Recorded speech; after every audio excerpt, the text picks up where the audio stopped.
자, 이제 지금부터 이제 그 문제집 특강 할 텐데, 문제집 특강 1과목 보험 이론 파트부터 이제 좀 시작을 하도록 할게요. 근데 이제 여러분들 여기 있어서 이론적인 부분들은 좀 생략하고 문제부터 쭉 풀어보도록 할게요.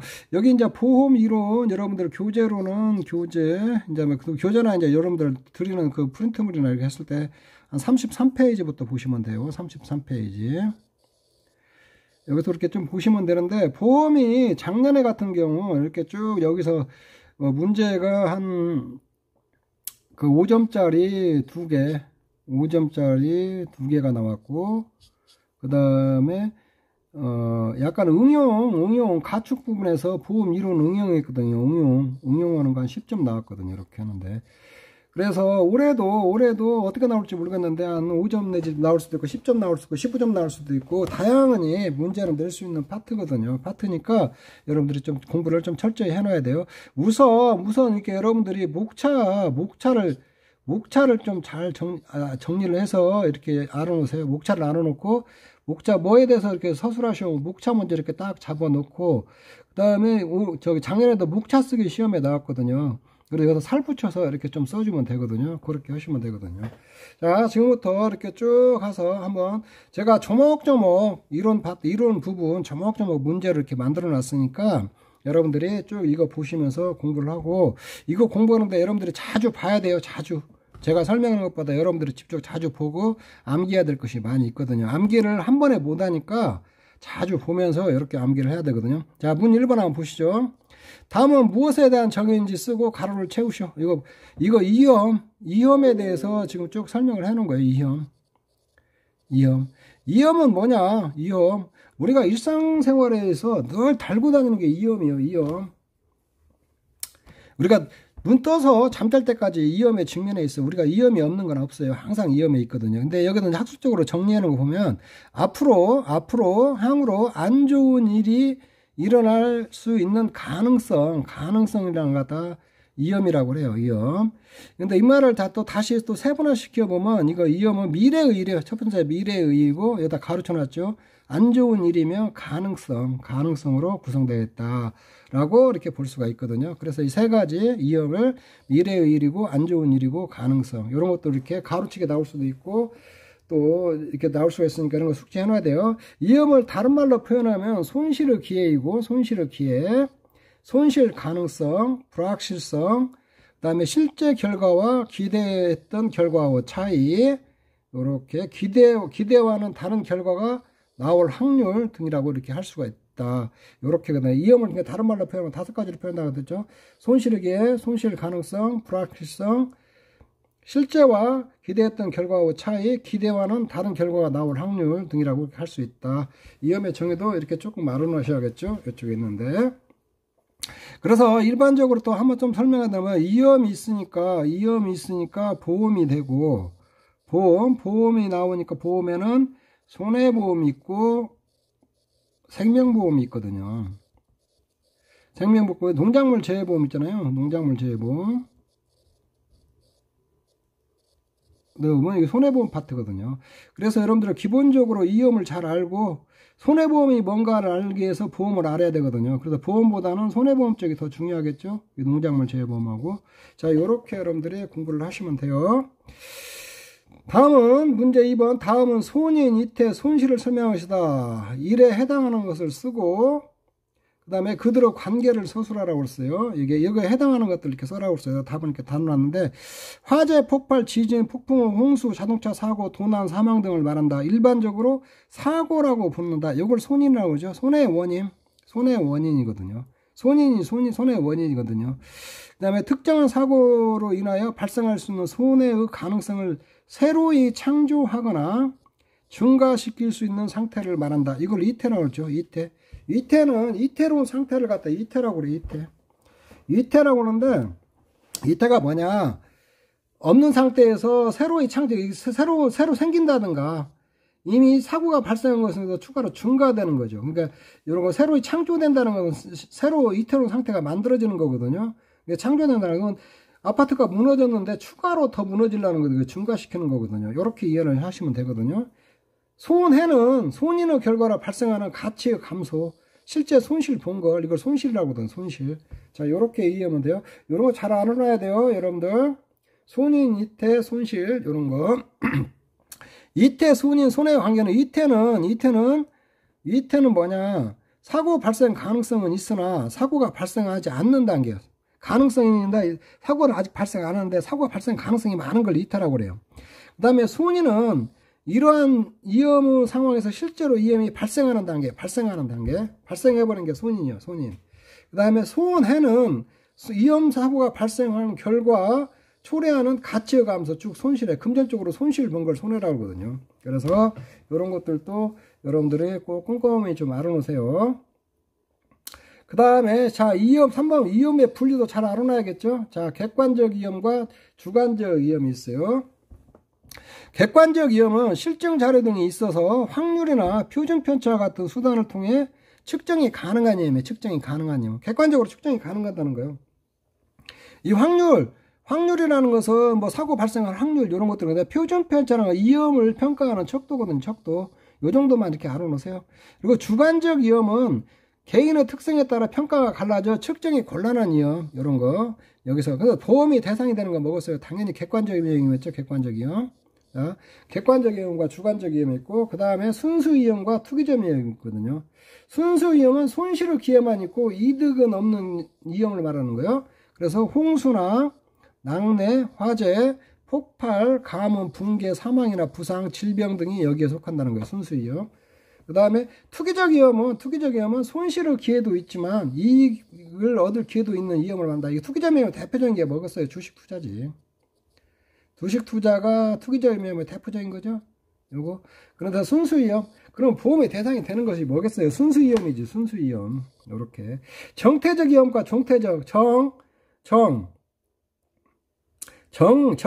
움직이지 않는다는 거, 동태는 움직인다는 거거든요. 정태적, 시간의 경과에 따라서 성격이나 발생 빈도가 크게 변하지 않을 것으로 예상되는 위험이고, 동태적임은 시간의 경과에 따라 성격이나 발생 빈도가 변하여 예상하기 어려운 위험을 말한다. 이렇게 보시면 되고, 특정적 위험과 기본적, 위험이 특정되어 있다는 거예요. 당사자의 피해가 당사자에 한정되나 매우 제한적 범위라도 손실을 초래하는 위험을 말하고, 기본적 위험은 자, 사회 전체 불특정 다수나 사회 전체 손실을 초래하는 위험이에요, 이게. 그래서 광범위하게 일어난 거거든요. 대규모 파업이나 실업, 폭동, 태풍과 같은 위험은 사회 전체에 영향을 준다. 이런 것들을 갖다 기본적 위험이라고 그러죠. 이렇게 있는데. 그러면 우리가 보험의 대상이라는 것은 특정적 위험이겠죠. 그래서 우리가 보면 보상하지 않는 손해, 뭐 실업, 폭동, 뭐 요 지진, 뭐 요런 걸로 일어났을 때는 우리가 보상을 않잖아요. 이런 기본적 위험은 보험 대상이 아니에요.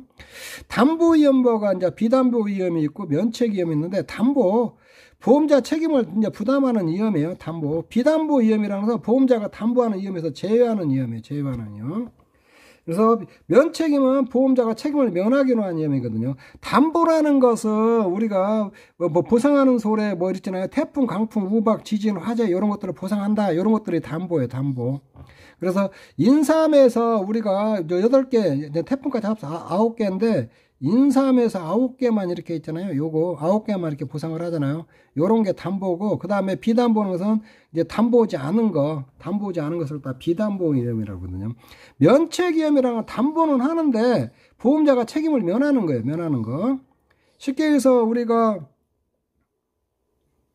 일소에서 저가후 착가세 대비 6% 이상일 때만 우리가 보상을 해주잖아요. 그 미만일 때는 면책이잖아요. 이런 것들이 면책이에요. 보상을 하는데 일정 조건을 충족하지 못했을 때 면책하는 거 있잖아요. 요게 면책위험이에요. 면책위험. 담보는 하는데 우리가 특정 위험에서 담보하는데 특별한 조건이 있잖아요. 조건을 충족해야 보상을 하잖아요. 그 조건을 충족하지 못할 때 보상을 하는 것은 그런 것들을 면책위험이라는 거거든요. 자, 보험에 적합한 위험 딱 보면 뭐가 있겠어요? 객관적 위험 있고 순수 위험 있고 정태적 위험 있고 특정적 위험이죠. 이렇게 있는데 요렇게 요런 것들이 보험에서 담보하는 위험이다. 요렇게 보시면 돼요. 그 다음에 순수 위험의 종류도 좀 알아놔야겠죠. 이렇게 내가 여기 두 문자로 내가 저기 하나 좀 외우기 해놨는데 재산 손실 위험, 간접 손실 위험, 배상 책임 위험, 인적 손실 위험 앞자리에 하나씩 해놨어요. 재간배의 순수 위험의 종류를 써놓으면 여러분들 쓰셔야 돼요. 이렇게 재산 손실 위험. 재산 손실은 문자 그대로 재산상의 손실을 초래하는 위험이에요. 이쪽에 있는데, 간접 손실은 재산 손실이면서 파생되는 2차적 손실 위험이에요. 2차적 손실. 그래가지고 뭐 여러분들 식당이 있는데 식당이 화재가 나버려서 영업을 못하면 영업 손실을 보잖아요. 이런 것들은 이제 2차적 손실이라고 봐야죠. 이렇게 했는데, 배상책임은 민사적으로 타인에게 이 법행위를 손해를 입힌 경우에 부담해야 하는 법적인 손해배상 책임이에요. 법적으로 손해배상 책임에서 배상 책임이라고 하거든요. 이렇게. 그 다음에 이렇게 배상 책임에서는 여기서 보험에서 말하는 거 법적인 거예요. 아니면 둘이 합의에 의해서 막 이렇게 하고 그런 것은 배상 책임 아니에요. 인적 손실 위험에는 개인의 사망, 부상, 질병, 퇴직, 실업 등으로 발생하는 초래되는 위험 있잖아요. 이거 사람에 나타나는 그 손실 위험, 이것들 갖다가 인적 손실 위험이라고 하거든요. 재간 매입, 이렇게 순수 위험의 종류를 쓰셔. 이렇게 나올 수도 있어요. 이렇게 하면 이런 거 써주셔야 돼요. 다음 내용 좀 맞으면 O, 틀리면 X를 하시오. 지금 위험에 대해서 계속 지금 내가 웬만한 건 다 이렇게 문제로 다 이렇게 만들어 놨어요. 만들어 놨으니까 이게 문제 풀어보시고, 이거 몇 번 풀어보시고, 내용 이해하고 그러면 눈에 좀 들어올 거예요. 화재로 인해 공장 가동이 중단되거나 영업 활동을 못하는 경우 등은 간접 손실 위험이다. 맞는 얘기죠. 이거 2차 손실 위험. 소비자 기후 변화, 가격 변동, 동해동, 기술의 변화는 동태적 위험이다. 이것도 맞는 얘기죠. 움직이니까.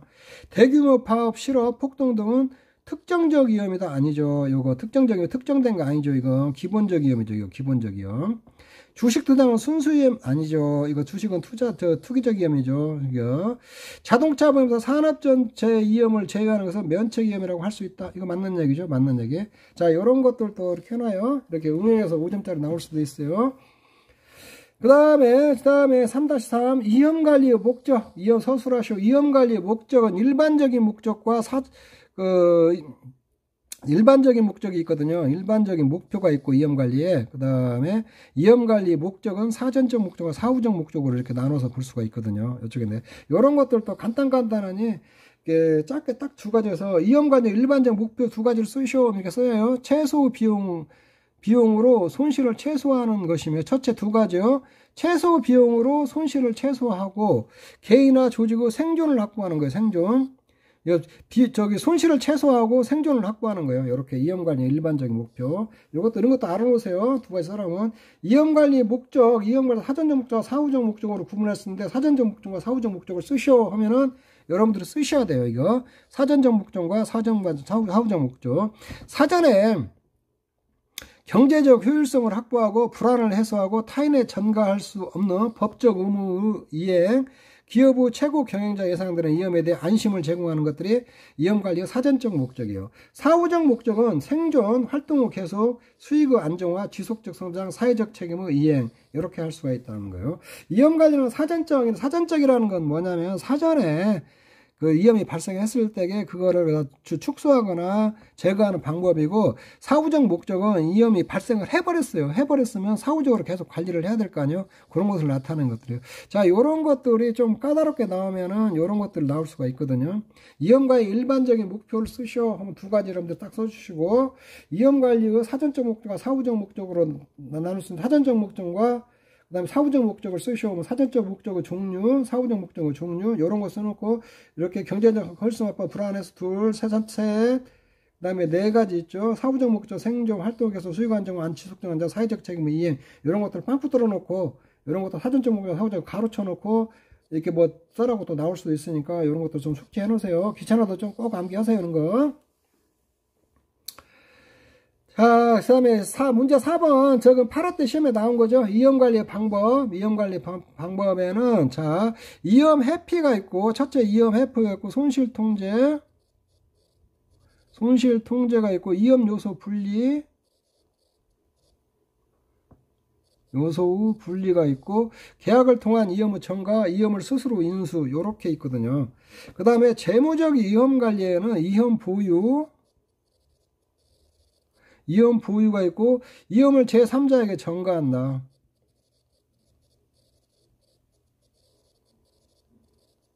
위험 결합을 통한 위험 발생 대비 요렇게 있거든요.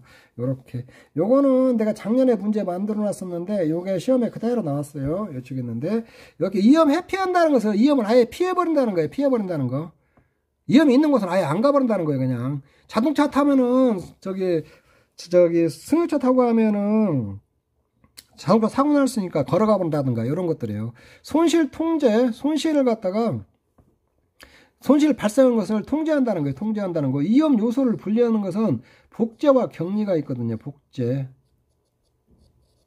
격리 이런 것들이 있거든요. 위험 요소 복제라는 것은 우리가 이제 그 카피 따가지고 하나 더 보관한다든가 그 컴퓨터 작업하다가 그게 그다음 격리라는 것은 이게 분리시키는 거예요. 이렇게 비행기 타고 갈 때 중요한 사람들이 갈 때는 한 비행기에 다 안 태고 두 비행기로 나눠서 간다든가 이런 것들을 갖다 격리라고 하거든요. 계약을 통한 위험을 전가, 법적으로 제3자에게 전가시켜버리는 거거든요. 위험을 스스로 인수한다는 것은 뭐냐면 이건 대책이 없을 때 이거 시험 쉽게 해서 위험을 스스로 위험 방치하는 거거든요. 위험 방치. 그냥 대책이 없는 경우는 그냥 위험 그냥 저기 손실이 크지 않다든가 대책이 없을 때 위험 스스로 인수한다고 그러거든요. 이게 그래서 물리적 위험 관리는 돈 안 들이고 하는 거고 재무적 위험 관리는 돈 들이고 하는 거예요. 돈 들이는 거 쉽게 얘기해서. 그래서 여기 또 이렇게 해통 분전스 하나 위험 회피 손실 통제 이게 두 문자 따갖고 이렇게 하나 해서 해통 분전스 위험 요소 분리 계약을 통한 위험 전가 위험 스스로 인수. 재무적 위험 관리는 위험 부유 이건 자가보험 같은 걸 통해서 자기가 스스로 가입하는 거거든. 위험 부유. 그래서 일정 부분 금액을 적립해 놓은 거예요. 위험 부유 같은 것은 내가 하는 거고 위험을 제3자에게 된다. 보험회사에다 보험 가입하는 거 있잖아요. 위험을 제3자에 전가하는 거예요. 이게. 그 다음에 위험 결합을 통한 위험 발생 대비한다. 이게 보험이에요. 보험. 그래서 이제 이걸 보험회사에다가 이거 위험을 제3자에게 전가하는 것은 보험회사가 위험을 결합한 거고 회사에다 넘겨버린 거고 위험 결합을 통한 위험 발생 대비 스스로 이 비슷한 위험을 가진 사람들끼리 이렇게 모여서 하는 것이 보험인데 일명 이걸 상호보험이라고 하는데 우리나라에서는 상호보험은 없어요. 상호보험을 취급하는 것은 일본이 상호보험 형태예요. 위험을 갖다 동일한 집단들이 싹 가입한 사람들이 주주가 되는 거거든요. 이게. 근데 우리나라에서는 이런 형태고 우리는 제3자에게 위험을 전가하는 보험회사 보험 가입하는 형태로 운영이 되고 있거든요. 요걸 갖다 보호 3개월 이렇게 해보세요. 보호 3개월. 자, 작년에 나왔으니까 또 올해 또 나올라나? 또는 안 나올 것 같은데 그래도 잘 알아놓으세요. 그 다음에 이런 것들도 가로치게 나올 수 있으니까 잘 알아놓으세요. 손실 통제. 이게 우리가 물리적 위험 관리에서 손실 통제는 손실 예방과 손실 감소가 있어요. 손실 예방은 뭐냐면 위험을 발생하지 않게끔 사전에 관리하는 거고 손실 감소는 뭐냐 위험이 발생했을 때에 그 손실을 최소화시키는 기능이에요. 최소화시키는 거. 자, 손실 예방은 특정 손실의 발생 가능성, 손실 발생 빈도를 줄이는 조치를 말하는데 예를 들면 고속도로 속도 제한이나 홍수 예방, 댐을 건설한다든가 음주 단속을 한다든가 방화벽을 설치한다든가 교통사고 예방 캠페인 등 이런 것들이 손실 예방에 해당되고 손실 감소는 스프링클러와 같이 특정 손실 규모를 줄이는 조치를 말하는 거예요. 자동차 에어백 설치하는 것도 손실 감소에 해당돼요. 자, 손실 감소는 다시 여러분 빨간 것이 내가 여러분들 가로치게요. 사전적 손실감과 사후적 손실감소를 구분할 수 있는데 사전적 손실은 특정 사건이나 사고로 또 피해를 입을 수 있는 재산, 인명 또는 기타 육감으로 수와 규모를 줄이는 데 초점을 두는 것이고 사후적 손실감소는 손실의 확대를 방지하고 사고 영향이 확산되는 억제하기 위해 비상대책이나 구조대책, 재활서비스, 보험금, 보상금도 전부 초점을 둔다. 이런 거. 그다음에 자동차 에어백과 안전띠 정착 같은 손실 감소에 해당되겠다. 사전적 손실 감소죠. 이쪽에 있는데. 그래서 사전적 손실 감소는 손실이 났을 때에 최소화할 수 있는 기능이고, 기능을 둔다는 거고, 이렇게 스프링클러 설정해가지고, 그 다음에 사후적 손실은 손실이 위험이 발생하고 사고가 발생해버렸을 경우 우리가 비상대책기구 같은 거 막 그런 거 세워가지고 손실 축소하고 막 그런 거 하잖아요. 피해 보상도 하고 그런 게 사후적 손실 감소다. 이렇게 생각하시면 될 것 같아요. 요것도 좀 꼼꼼히 읽어보세요. 좀 가로치기 같은 거 가로넣기 같은 거 나올 수 있으니까 이런 거 그리고 사례 들어갖고 이런 거 나올 수도 있고. 자, 그 다음에 이거 위험관리 방법을 선택 고려할 사항 이것도 좀 알아놓으세요. 3가지. 요런 것들이 단답형으로 5점짜리로 나올 수도 있어요. 이염관리 방법 살 때도 고려할 사항 3가지를 쓰시오. 아까 또 이염관리 목표 막 2가지를 써라. 요런 거 2가지 3가지 나오는 것들 좀 잘 챙겨 놓으세요.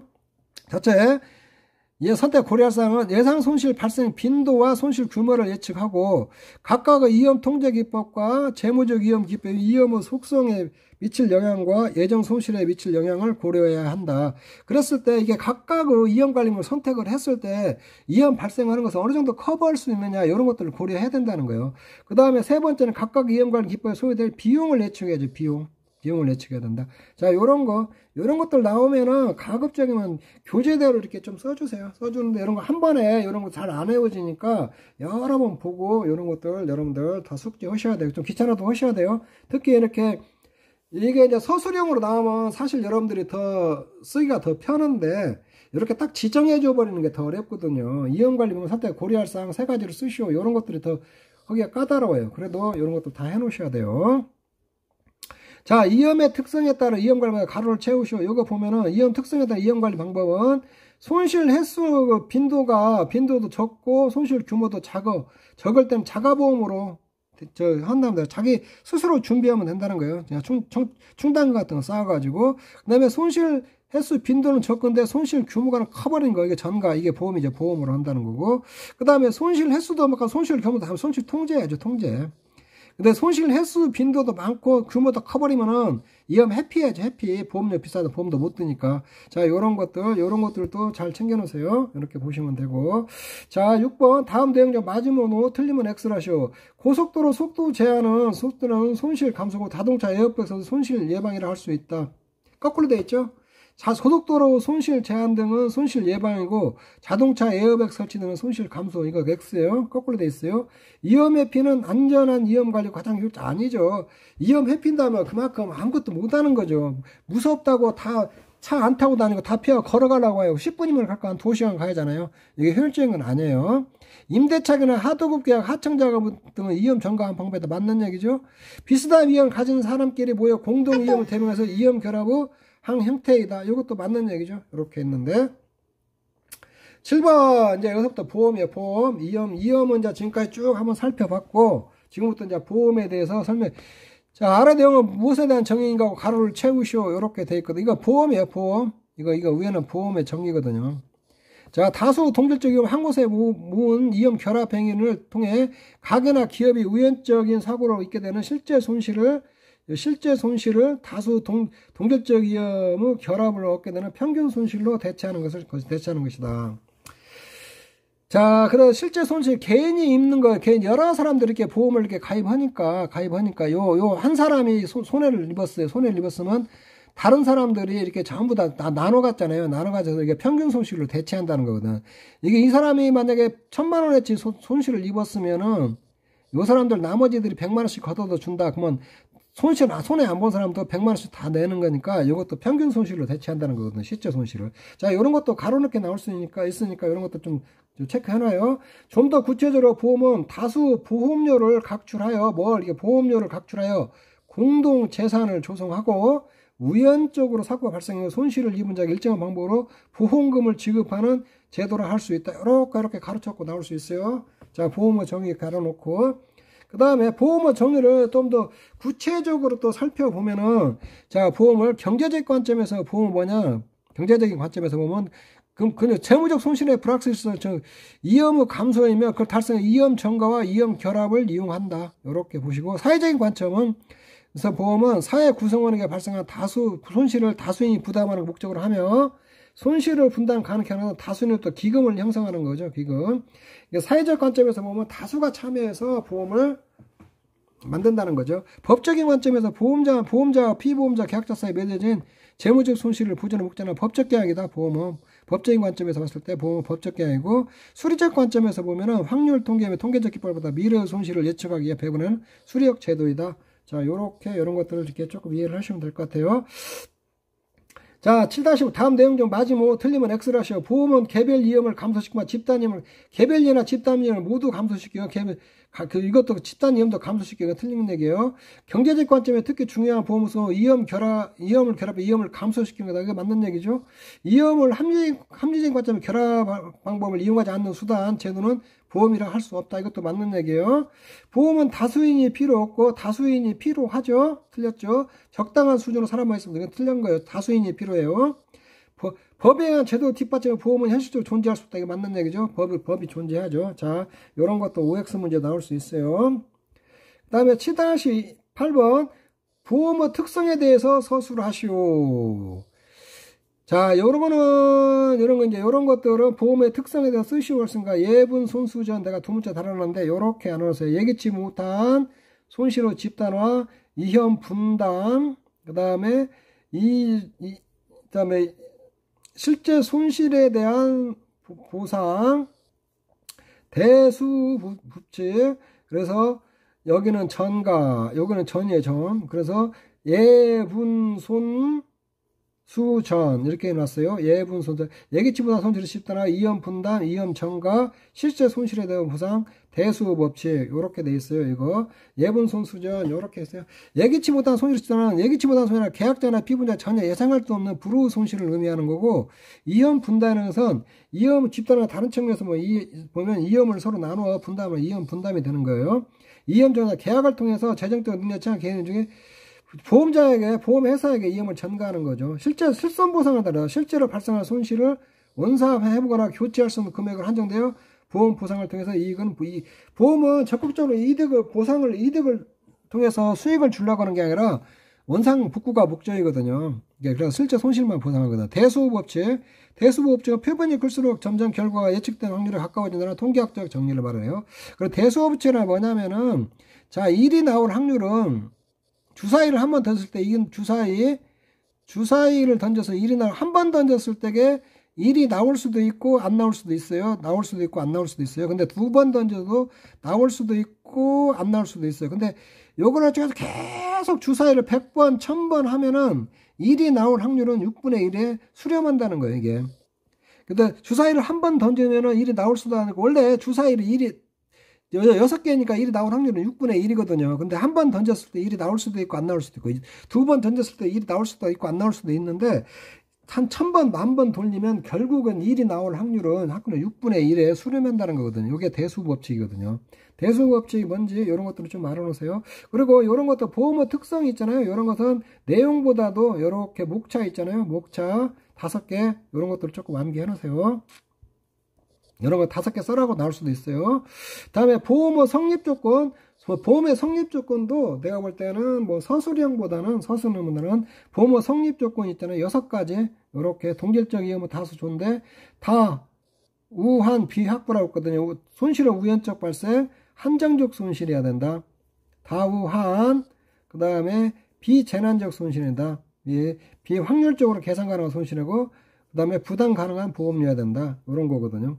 자, 통질적 위험이라는 것은 발생 빈도, 피해 규모가 같아하고 유사한 이름이 말합니다. 영업용 택시면 영업용 택시, 택시도 영업용 택시면 영업용 택시, 그 다음에 자가용이면 장가용, 요런 것들도, 사고 발생 확률 다 틀리잖아요. 요런 것들이, 동질적 위험이 다수가 존재해야 된다는, 사고가 우연히 발생해야 된다는 거예요. 그리고, 보험이 가능하게 해서 원인과 발생 시간, 장소, 피해 정도를 명확히 판단하고 측정할 수 있는 위험에 한정적인 손실해야 된다는 거예요. 비재난적 너무 큰 손실은 안 된다는 거예요. 이게 보험으로 감당을 못하니까 이런 거. 확률적으로 또 계산이 가능해야 된다는 거고, 경제적으로 보험료가 너무 높으면 안 되겠죠. 경제적으로 부담 가능한 보험료라는 거죠.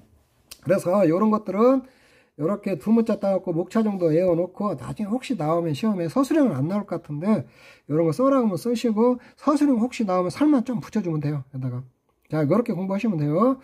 그 다음에 보험의 순기능, 이제 해소신 투자 이렇게 해놨거든요. 손실 회복, 그 다음에 불안 감소, 그 다음에 신용력 중대, 그 다음 투자 재원 많은, 자원의 효율적 이용, 지원이라고 하나요? 자원의 효율적 이용 기업, 그 다음에 안전의식 고양, 이렇게 회소신 투자, 회소신 투자. 제가 두 문자 이렇게 만들어 놨는데, 여러분들이 더 편한 거 있으면 편할 대로, 암기하기 좋을 대로 해서 암기하면 돼요. 그래서 보험을 순기능 하면은, 요거 6가지 있잖아요. 6가지, 요 정도만 알아서 손실을 회복해 준다. 보험이라는 것은. 그 다음에 보험에 들어놨으니까 불안이 감소된다는 거고, 아무래도 보험에 들어서 보험으로 보장을 하니까, 그러니까 자산 가치는 줄어들지 않으니까 신용력이 중대된다는 거예요. 그다음 보험을 이렇게 하면 보험료를 막 이렇게 가입을 하잖아요. 그러면 이게 돈이 모아지거든요. 이게 투자 재원이 마련돼갖고 이게 투자를 하는 거거든요. 그래서 보험회사 같은 데 보면 지금 막 자산이 삼성생명 같은 게 몇십조, 몇백조예요. 전부 다 이렇게 자산이 많이 모아져 있거든요. 이렇게. 자원의 효율적 이용에 기여한다는 것은 뭐냐면은 위험한 곳에 투자를 못 하는데 보험에 가입했으니까 원래 사업을 할 때 이렇게 위험한 곳에 투자를 하고 안전한 곳에 투자를 하고 막 해야 하잖아요. 그런데 왜냐면 위험한 곳에 투자할 때는 리스크 때문에 투자를 못 하는데 보험에 들었으니까 위험한 곳에 투자를 해서 하이 리턴, 하이 수익, 하이 리스크, 하이 리턴 이런 것들도 위험한 곳에 보험 가입해놓고 투자해서 자원을 효율적으로 해서 높은 수익을 올릴 수 있다는 거예요. 자원을 효율적 이용에 기여한다는 그 말이거든요. 안전의식을 고양한다. 보험에 가도 보험료 주다, 만약에 사고 많이 나고 막 할증률 붙고 그러니까 더 조심하거든요. 보험사고 안 내려고. 자동차 들어놓으면 자동차 보험에 막 사고 나면 할증되잖아요. 사고 안 내려고 더 조심해요. 그래서 안전의식이 고양된다.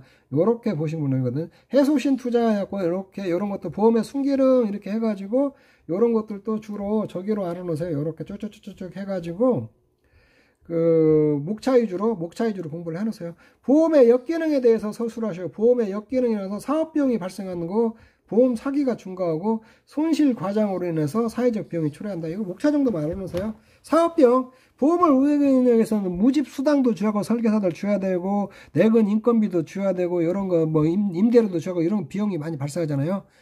보험 사기, 특히 보험 사기 많이 일어나요. 보험 들어놓고 뭐 생명보험 들어놓고 막 의도적으로 살해를 한다든가 이런 것들도 많이 일어나거든요. 그 다음에 손실 과장에는 사회적 비용이 초래한다. 보험에 가입한 손실이 발생하고 손실의 크기를 부풀려 보험금 청구금을 늘리는 경우도 발생하거든요. 자동차가 고장났는데 안 고장난 데까지 다 고쳐갖고 비용을 많이 청구한다든가 이런 것들은 손실 과장의 사회적 비용을 초래라고 이렇게 볼 수가 있거든요. 그 다음에 이제 역선택 및 도덕적 이태, 이거 지금 중요해요. 이건 좀 잘 알아놓으세요. 이런 것들 서술형 나오면 이런 게 나올 거예요. 서술형 나오면.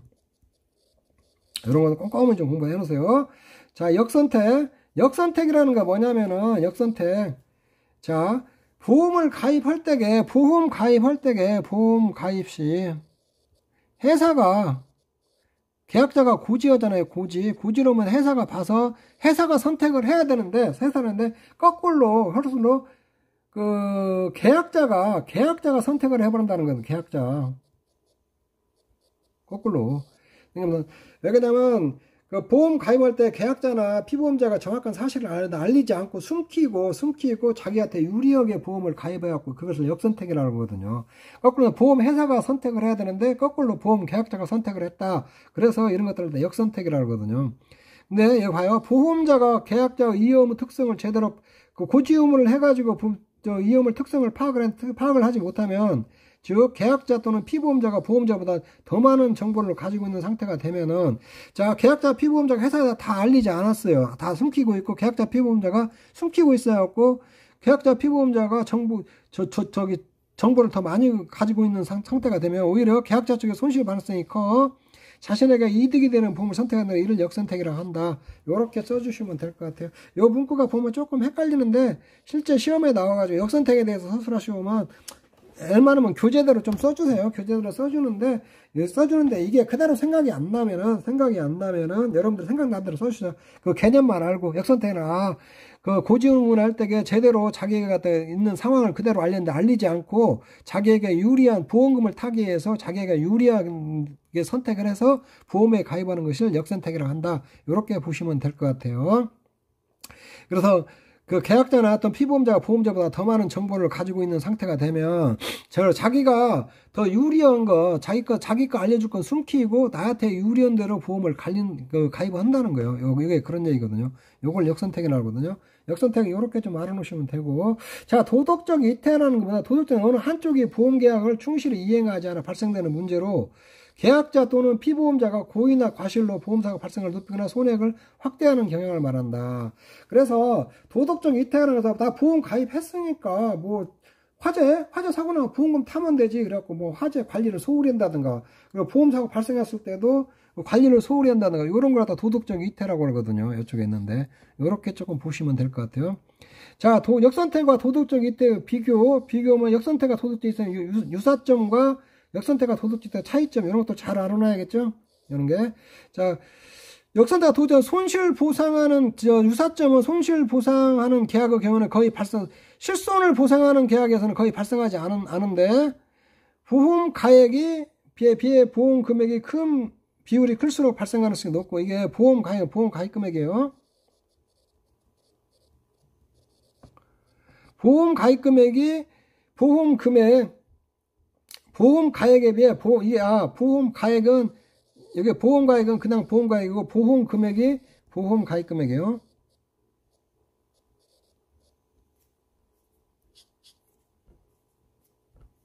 이게 보험 금액이 보험 가입 금액이에요. 보험 가입 금액이 보험 가입보다 클 때에 이런 역선택과 도덕적 이태가 좀 많이 발생을 한다는 거예요. 그리고 이익은 또 하나는 뭐냐면, 이익은 역선택과 도덕적 이태를 야기한 당사자에게 기착되거나 피해는 보험자와 다수 선호 계약자에게 돌아간다. 결국 보험사업의 정상적인 영향을 미친다. 그래, 역선택과 도덕적 이태의 유사점은 실손보상에서는 별로 발생 안 되고, 초과보험, 쉽게 말해서 보험 가입 금액이 보험 가입보다 큰 경우 있잖아요. 큰 경우에 발생을 많이 한다는 거고, 그 다음에 이익은 역선택과 도덕적 이태에 야기한 당사자에게 기착되는데, 피해는 보험자가 다수 선호 계약자에게 돌아간다는 것이 유사하다는 거예요. 그래, 역선택과 도덕적 이태의 유사점에 대해서 서술하시면 두 가지 써라면 이거 써줘야 돼요. 그 다음에 역선택과 도덕적 이태 차이점에서는, 역선택과 도덕적 이태 가장 큰 차이, 역선택은 계약 체결 전에 발생하는 거고, 도덕적 이태는 계약 체결 후. 역선택은 계약 체결 예측한 이유보다 높은 위험이 가입하여 사고 발생을 증가시키는 데 비해, 도덕적 이태는 계약 체결에 고의나 인위적 행동으로 사고 발생 확률이 높아지게 한다는 점이다. 이렇게 봐주시면 돼요. 그래서 이런 거 시험에 서술형 단답형으로 간단하게 나올 수 있어요. 역선택이 뭔지 써라. 그렇고 도덕적 이태가 뭔지 쓰고, 그 다음에 역선택과 도덕적 이태 유사점에 대해서 쓰고, 역선택과 도덕적 이태 차이점에 대해서 써라. 이렇게 나올 수가 있어요. 이런 거 잘 해놓으세요. 역선택과 도덕적 이태 가장 중요해요. 보험 중에서 이런 거 꼭 이거 숙지해 놓으세요. 자, 일단 여기까지 하고 나머지 다음 시간에 또 하도록 하겠습니다. 여러분 수고하셨습니다.